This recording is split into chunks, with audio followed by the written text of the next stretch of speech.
Breaking news tonight, Sean Diddy Combs has been arrested in a Manhattan hotel this evening after a grand jury indicted the music mogul. His attorney tells CNN that he is currently being processed. The charges are unclear as of this moment. It was a night that will go down in infamy, a night where the walls of one of the most secure federal detention centers in the United States seemed to conspire in silence. Sean Diddy Combs, the once untouchable king of hip-hop, was found lifeless in his solitary confinement cell, a stark, sterile room designed to prevent exactly what happened that night. The scene was anything but ordinary. No sound, no struggle, no warning. And yet here was the man who once ruled the airwaves, reduced to a cold body on the floor, his eyes wide open, as if staring into the void. Just incredible. And, it brings into context our whole system of innocent until proven guilty. Why is he not being given bond? And, we could debate that all day long. Of all people that's unlikely to flee or get away, well, he's got the resources to flee, but he's so recognizable. And isn't he innocent until proven guilty? Well, yeah, but, we have to recognize there are degrees of innocent until proven guilty. The details of his final moments read like something ripped from the pages of a spy thriller. At precisely 3:58 a.m., the surveillance cameras monitoring Solitary Block D went dark. For exactly 4 minutes and 37 seconds, the entire system crashed. No backup footage, no explanation. It was as if someone had pressed a universal delete button on reality itself. During this same window, the 2 guards responsible for patrolling the block left their posts, citing an urgent administrative matter on another floor, a claim that has since been debunked. And then there was the mark, a faint red stamp on his left hand, barely visible, bearing the cryptic code S03. What did it mean? Who placed it there? And why? In the hours following his discovery, the questions only deepened. Diddy's cell was designed to be escape-proof, intrusion-proof, and most importantly, self-harm-proof. The bed was bolted to the wall, the light fixtures were mounted flush against the ceiling, even the sheets were specifically crafted to tear under pressure. Yet somehow, he was gone. The official cause of his demise? A cardiac arrest. But this explanation raised more questions than answers. Traces of an unknown sedative were found in his bloody stream, a substance so obscure that it's reportedly used only in classified government programs. How did it get there? No one could say. It's a legitimate concern. No judge wants to wake up and read the headlines the next day, oh, they treated this guy special and they gave him bond, and now he's gone and he fled from justice. So that's what's in the back of most judges' minds. On the other hand, we deal with cases where clients have significant funds sometimes. And sometimes where there's money, you can craft a unique solution. Years ago it was the ankle bracelet and the ankle monitor. And then there was the blank sheet of paper found clenched in his hand, a slip so innocuous yet so haunting. No words, no instructions, just a red circular stamp and 3 ominous characters, S03. It was the kind of detail that sent chills down the spines of everyone involved in the investigation. According to one anonymous insider, this wasn't a random act. This was precise, calculated, executed with surgical precision. But by whom? And why? Let's step back for a moment and consider the broader picture. Sean Diddy Combs wasn't just any inmate. He was a cultural icon, a mogul, and, most recently, the disgraced centerpiece of one of the most high-profile criminal cases in recent history. Accused of trafficking and coercing women into unspeakable situations, Diddy's fall from grace had been swift and catastrophic. But as the layers of his case were peeled back, whispers of something much larger began to emerge. Rumors of secret parties, shadowy financial transactions, and a network of powerful individuals who operated above the law. Diddy, it seemed, wasn't just a defendant, he was a liability, a man who knew too much. It's just interesting to me that with all the money he has and all the resources he has, they couldn't craft some solution that lets him be under some form of house arrest. And again, it sounds like special treatment, but the truth of the matter is, to incarcerate somebody like him is expensive to all of us. We're taxpayers, and he's got to have unique situations. You can't put him in general population where everyone wants a piece of him and everyone wants to be his friend and everyone. One of the most chilling details to emerge in the hours after his passing was the so-called S03 execution code. While prison officials have remained tight-lipped, multiple sources have confirmed that the red mark on Diddy's hand matches a pattern seen in other mysterious, high-profile fatalities. Speculation is rampant that S03 isn't just a meaningless scribble but a calling card, the signature of an elite group capable of infiltrating even the most secure federal systems. Who are they? A rogue government faction, a corporate black ops team, or something even more sinister? No one knows for sure, but the precision of the operation suggests that whoever they are, they don't make mistakes. And then there's the black van conspiracy. Witnesses reported seeing an unmarked vehicle leaving the detention center's grounds just minutes after Diddy's body was discovered. Its occupants? Unknown. Its destination? Classified. But here's where things get even stranger. The van's license plates didn't match any registered vehicle in the state, and its entry was never logged in the prison's visitor system. Was it transporting evidence, an accomplice, or worse, was it part of a coordinated cleanup operation designed to erase every trace of what happened that night? The timing of the van's appearance is almost too perfect to ignore. According to internal reports, Diddy had undergone a grueling 4-hour interrogation just 24 hours before his demise. During this session, he reportedly named names, high-profile individuals tied to a shadowy web of corruption that spanned industries and continents. A leaked excerpt from the interrogation transcript revealed that Diddy described himself as just the curtain, with the real power players hidden behind the stage. He spoke of offshore accounts, encrypted files, and a white list of untouchable elites protected by layers of influence and money. What's even more unsettling is that Diddy himself seemed to sense his time was running out. In the days leading up to his demise, several sources noted a change in his demeanor. He stopped pacing his cell, he stopped demanding updates from his legal team. Instead, he spent hours scribbling in a yellow notebook, the contents of which remain a closely guarded secret. One torn page was reportedly found beneath his mattress after his body was removed. It contained just one line: "I thought I had one more week to live." Was this paranoia? A prophetic warning? Or did he know something we don't? Well, Sierra, anything's possible, right? But now this judge has an even harder time, I think, because the past judge locked him up, didn't let him out, and he's still there available for trial. If the new judge lets him out on bond and something goes wrong, and this isn't the analysis that I'm proud to make, right? We shouldn't be saying, well, judges are worried about their own skin and how they look if something bad happens. The deeper we dig, the more questions arise. Why was Diddy transferred to this specific facility just weeks before his demise? Why did the guards on duty abandon their posts during the exact window of time when the cameras failed? And why has every attempt to retrieve the overwritten surveillance footage been met with technical complications? One investigator described the situation as too perfect to be natural, yet too chaotic to be planned. Whatever happened that night, one thing is clear: it wasn't an accident. But let's not forget the human element in all of this. Sean Diddy Combs wasn't just a symbol or a headline. He was a father, a friend, and for better or worse, a man who had spent decades building an empire. To see him reduced to this, a lifeless body in a concrete tomb, his legacy overshadowed by scandal and conspiracy, is a tragic end to a story that once inspired millions. And yet, even in demise, his story refuses to rest. The red mark on his hand, the blank sheet of paper, the black van, these are not loose ends, these are breadcrumbs, clues left behind by a system so confident in its ability to erase the truth that it didn't bother to cover its tracks. But as we stand at the edge of this unfolding mystery, one question looms larger than all the rest. Who stood to gain from silencing Sean Diddy Combs? Was it someone within his inner circle, a rival in the industry, or was this the work of a shadow network that operates far beyond the reach of law and justice? They're going to try everything. They're going to try to transfer him. They're going to try to get him out. In a normal case where it's a high-profile person or a well-funded person, the prosecution and the judge is a little bit more concerned about a wrongful prosecution, because people that are mad that they're being arrested for a crime they didn't commit can turn around and file for malicious prosecution. We may never know the full truth, but what we do know is this. The story of Sean Diddy Combs is far from over, and as the layers of this conspiracy continue to unravel, one thing is certain: the answers, when they come, will shake the foundations of everything we thought we knew. But Diddy's unraveling began long before that fateful night in solitary confinement. The man who once commanded stages, boardrooms, and red carpets had become a shadow of himself in the months leading up to his shocking demise. He was thinner, visibly grayer, and according to those who saw him, almost unrecognizable. Astonishingly thinner was how one court reporter described him, and those words have haunted us ever since. Was this just the natural toll of incarceration, or was something more sinister at play? We have to wonder, was Diddy's visible decline orchestrated, a slow and deliberate campaign to strip him of his physical and mental strength? Reports from inside the facility paint a disturbing picture. He was no longer the indomitable mogul. He was a man consumed by paranoia. He reportedly refused prison meals, fearing that his food might be tampered with. A former inmate turned consultant speculated on a podcast: with someone like Diddy, people have connections. If someone wanted to get to him, they wouldn't need to walk into the cell, they'd just need access to the kitchen. Was this fear irrational? Or was Diddy keenly aware of a threat no one else could see? There's no way. They can't move in the general population. And would he be at risk? Sure, he'd be at risk. There's so many people that have nothing to lose, right? They're going to be in jail the rest of their life. They've got nothing to... They want their 15 minutes of fame.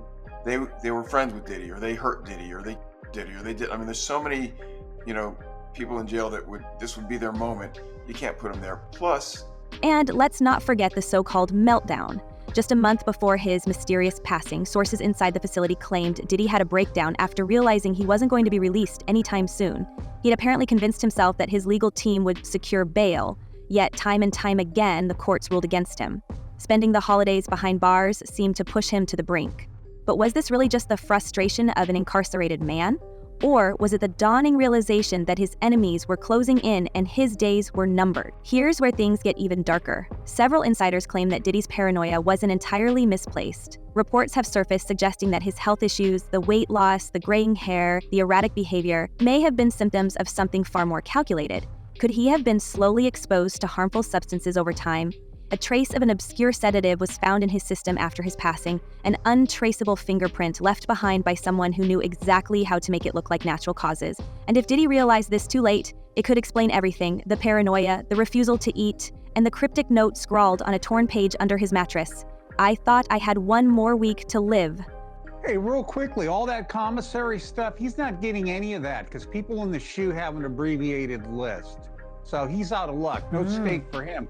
Yeah, he is on watch. This guy thought he would have went home. All of a sudden, he didn't get bond. Remember, the first night that he was there, he was like an overnight guest. If this wasn't a slow-motion takedown, then how do we explain the vanishing records? Because here's where the conspiracy deepens. The activity logs from the night of Diddy's demise, the very records that could have provided a minute-by-minute account of what happened, have mysteriously disappeared. Gone. Wiped clean. According to leaked reports, the electronic logs for the entire solitary block were overridden by an unknown user with administrative-level access. Who had that kind of clearance? And more importantly, why haven't they been identified? We need to ask, was this an innocent clerical error or a calculated move to bury the truth? Let's not forget, this isn't the first time critical evidence tied to Diddy's case has gone missing. His personal files, the encrypted folders stored on offshore servers, have also been partially erased. Coincidence? Or is this part of a larger, coordinated effort to erase every trace of what Diddy knew and who he might have implicated? To see him several times a day. And now there's talk about putting him in, it's like a bubble. It's like a cell that has like a plexiglass wall in it, where they have inmates watching you. That's actually their job, to keep an eye on the inmates that are on watch. The parallels are impossible to ignore. Just like the missing prison logs, Diddy's files were tampered with by someone who knew exactly what they were doing, the same precision, the same patterns, the same chilling silence left behind. What are we really looking at here? A rogue individual or a shadow network with the resources to infiltrate federal systems, manipulate evidence, and erase every breadcrumb that could lead back to them? And then there's the unmarked black van, the one that slipped out of the prison just minutes after Diddy's body was discovered. No plates, no entry log, no explanation. What was inside? Evidence? A witness? Or could it have been something or someone far more dangerous? The idea that this van might hold the key to the entire conspiracy is impossible to shake. And yet, there's been no follow-up, no investigation, no answers. It's as if the entire incident has been locked away, just like the footage from that night. Let's be honest with ourselves. This isn't just about Sean Diddy Combs anymore. If someone as powerful, as well-connected, and as high-profile as Diddy could be silenced like this, what does that say about the rest of us? If someone with his resources couldn't escape this shadowy web, then who can? What we're looking at isn't just one man's downfall. This is a glimpse into a system that operates behind the scenes. A system that doesn't just protect its own, it eliminates anyone who dares to step out of line. He was killed when I was 3 years old. I don't have like a lot of memories of my father. They say, you can't miss something you never had. So that's only a little ways right, There's definitely been times as I've gotten older that I've missed my father. Day's rise to the top of the music industry wasn't just a story of talent and ambition. It was a tale steeped in controversy and whispers of a darker underbelly. Behind the glitz and glamour of Bad Boy Records, there were long-standing rumors of a criminal empire hidden in plain sight. For decades, Diddy stood at the pinnacle of power, a mogul whose reach extended far beyond music. But as investigators began to peel back the layers, what they uncovered was a disturbing network of alleged crimes that stretched across years and continents. Accusations of human trafficking, racketeering, and coercion painted a picture of a man who wasn't just climbing to success, he was allegedly building his empire on the backs of those he controlled. I'm sorry not to ask manly advice, and just things that you would ask your father. Also things that you would celebrate with him, that would make him proud, you know. And, my father was a hustler, you know. Diddy's infamous freak-offs were at the heart of the allegations, described as elaborate, multi-day events where women were allegedly coerced into acts they had not agreed to. These parties reportedly weren't just debaucherous gatherings, they were meticulously orchestrated performances, complete with prearranged scripts, secret recordings, and the systematic use of substances to ensure compliance. The indictment claimed that these events often involved not just Diddy, but a network of associates who ensured everything ran smoothly, from recruiting participants to covering up any fallout. Some of these women later came forward describing a culture of fear and manipulation that left them feeling powerless. Bad Boy Records wasn't just a music powerhouse, it was allegedly the nerve center of this sprawling operation. Insiders described it as a dual-purpose machine. On the surface, a hit-making factory producing some of the most iconic songs of the 90s and 2000s, but beneath the surface, allegedly a front for illicit activities. The label was reportedly supported by an inner circle of enforcers, fixers, and silencers who ensured that Diddy's power remained unchallenged. From laundering money through seemingly legitimate recording deals to using private jets for more than just business trips, every piece of the puzzle seemed to fit into a larger, more chilling picture. I think that even if we don't know our parents, we still have their DNA in us. You know, we have their genes, and I have his hustler's mentality, his hustler spirit, his drive, his determination, you know, his swag. The accusations didn't stop at trafficking. Investigators also uncovered allegations of financial corruption, claiming that Diddy siphoned millions through offshore accounts and shell companies. These funds, they alleged, were used to pay off victims, fund his lavish lifestyle, and maintain the loyalty of his inner circle. But with Diddy's arrest, that carefully constructed empire began to show cracks. And when his demise sent shockwaves through the system, those cracks turned into a full-blown collapse. Reports of chaos within Diddy's network began emerging almost immediately. Executives who had stood by his side for years were suddenly resigning without explanation. Documents that could have unraveled the web of his alleged crimes were mysteriously disappearing, sometimes within hours of being requested by investigators. Offshore bank accounts tied to key associates were being drained, with massive transfers flagged by financial watchdogs in places like the Cayman Islands and Switzerland. The very people who had once been his most loyal allies now appeared to be scrambling to sever all ties. Dishonest, violent, horrible. A promiscuous swinger who lied to and cheated on multiple partners. Incredibly, that's how Sean Diddy Combs' own lawyers described the billionaire music mogul, currently facing serious trafficking charges in a New York court. The panic wasn't contained to Diddy's immediate circle. Major players in the entertainment industry, those who had collaborated with him on projects or attended those infamous parties, were reportedly in damage control mode. Publicists were fielding urgent calls, lawyers were working overtime, and whispers of NDA violations were spreading like wildfire. Some of the most high-profile names in show business were reportedly hiring private investigators, not to uncover the truth, but to ensure that nothing could ever be traced back to them. But it wasn't just about legal exposure, it was about survival.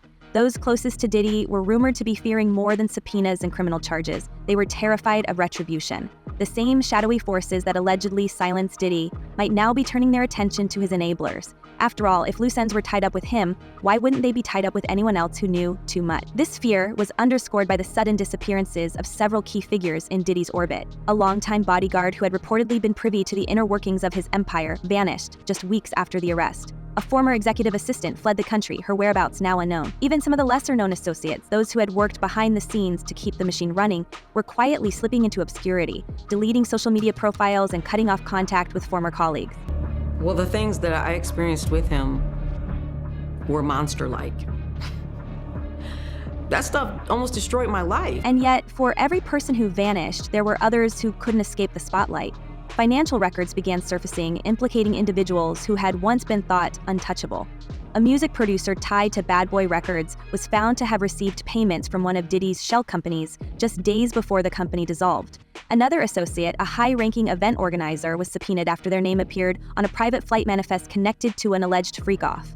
The walls were closing in, and those who had once operated with impunity were now scrambling to stay one step ahead. The panic wasn't just a reaction, it was evidence. Evidence that Diddy hadn't acted alone. If anything, he had been the figurehead of a sprawling operation, a network that relied on countless players to function. And now that he was gone, that network was struggling to hold itself together. The collapse wasn't just financial or logistical, it was psychological. The people who had once been so confident in their invincibility were now realizing that their secrets might not stay buried forever. And the deeper investigators dug, the more they found. Internal emails recovered from Diddy's confiscated devices revealed communication chains that stretched far beyond the music industry.